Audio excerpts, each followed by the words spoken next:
اور جس کی نماز حضور صلی اللہ علیہ وسلم کی نماز کا نمونہ بنے گی، ایک کام کیا کرے گی؟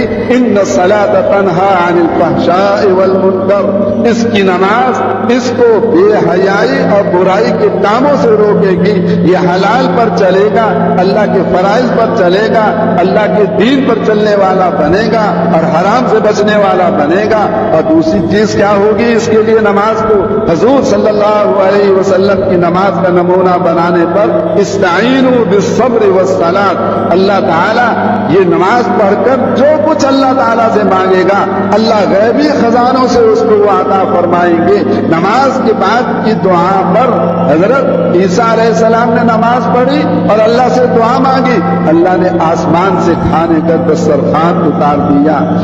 حضرت موسیٰ علیہ السلام نے نماز پڑھی اور نماز پڑھ کر دعا مانگی، اللہ نے فرعون کو سمندر میں غرق کر دیا۔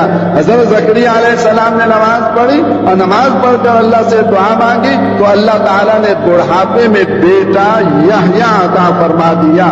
تو جو آدمی اپنی نماز کو حضرت محمد علیہ السلام کی نماز کا نمونہ بنائے گا، نماز پڑھ کے جو اللہ سے مانگے گا اللہ غیبی خزانے سے اس کو عطا فرمائیں گے۔ قبولیت دعا کا مقام اس کو حاصل ہو جائے گا، اس کی دعاؤں پر ممکن کام بھی ہو جائیں گے اور اس کی دعاؤں پر ناممکن کام بھی ہو جائیں گے۔ پھر یہ کسی کا محتاج نہیں رہے گا، یہ اپنے اللہ کا محتاج ہوگا۔